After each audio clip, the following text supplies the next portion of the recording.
filter. Well, here we are again, talking the good talk.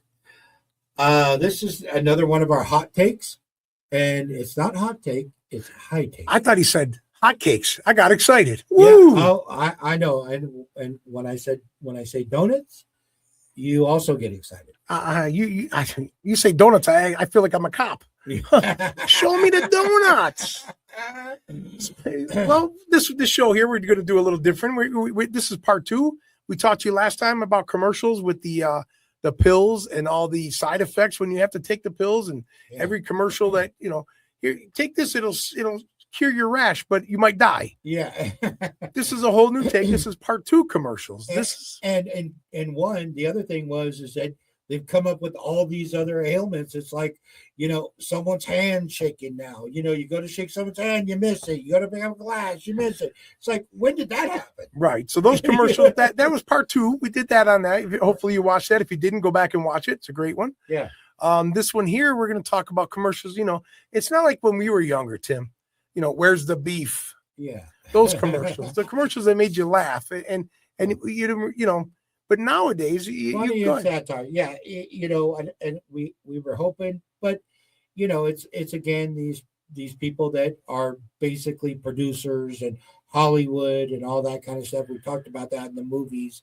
DEI is live and well in our commercials. And I'll start it by saying this. I can't turn on a commercial now that doesn't have a gay and lesbian couple, doesn't have some woke thing, and you never see a commercial anymore where now it's got to be Asian dad, white mom, black son, white daughter, and it's like, really? You think that by putting all that up there will make people go out and buy of all those ethnicities? It's like, where do you really think we're that stupid? Well, my theory on this, Tim, and my thought on this is this. I didn't realize how much they've diversified the commercials now. Okay. Now I look back and go, wow, did white people really dominate every commercial back in the day? And I think they kind of did. Now that I see the diversification of these commercials. But I think they went a little too extreme. Yeah, it's over. I'm not saying, I look back and go, man, they might've been right. They might've had every commercial was white family, white guy. That's the stereotype, what, America, the dream is. But now I see why they did it. Throw a couple, mix it up a little bit. But then now they took it to, you can't watch any commercials without seeing that. Yeah, it's every single one now. 100%. I think they should have just maybe put them in little by little, and it wouldn't have been right in your face. Well, and like I said, Asian dad, white mom, this, that, and another. It's like, you know what? We know there are authentic Asian dad, Asian mom, Asian kids. So if you're going to do that, do that. That's the way I see it. Right. Have an Asian mom, Asian dad, Asian kid. Why not? They're families too. I mean, come on. Yeah. But it's this snowflake culture where we have to be politically correct. They came too hard with the change. Well, and it's not going back because we don't make the commercials. No. If there's a commercial on here, it's going to be a black family, white family, Asian family in the story. Right, right. Real life families. I mean, we don't have to make up these. Let's mix them up. Hey, give me. I would hate to be these directors in these commercials now. Oh, I gotta wait till the other person gets here, because if we don't have them in here, we're gonna get in trouble. Come on, just run with what you got. Run the commercials. But you know what? I will say this, because I remember when I saw the first commercial with the black lady in it. And I remember the commercial because it had that impact on me because I'd never seen it before. Right. That's what I'm saying. We were used to it. And I didn't realize how much we used to. And that was wrong. Right. But I remember, and it was like a Dove commercial where they're, rubbing their hands like the lotion and stuff like that. And it was this black woman. Right. And it's like, wow, I'd never seen it, And so, yes, I agree with what the progression was, but where we're at now, Right. They It's took it. They just took it ridiculous. too extreme. Yeah. I mean, I'm sure that maybe one side. Oh, I'm glad we took it over. No, Yeah. you taking it over is not what we. Not now. You just went from one extreme to the other. Yeah.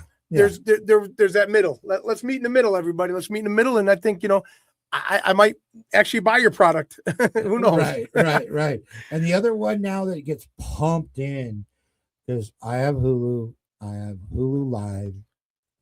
And when I watch, you scared me. I thought you were going to say you had a hula hoop. Oh my God. That would have been something to show you on here, folks. I can work a hula hoop. Oh yeah, I'm sure you can. Yeah.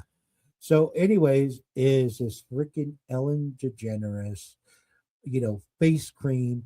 She looks like an old guy. I thought she was moving to Canada or something. No, she went to England or some shit like that and came back. Oh, it's like, stay there then. But she's you and Rosie should have fun over there. And I can tell you this. I have had an encounter with Ellen DeGeneres because I was in the cannabis industry. We had a store in Santa Barbara, and she has a house there. And she'd come in, and she is the nastiest piece of shit that walks the planet. Well, it's not because you're gay, Ellen. It's not because you're not talented. It's not because she's a miserable person. You're a miserable, and this is some of the things her staff has said. And it's like, okay, disgruntled employee, or is this true?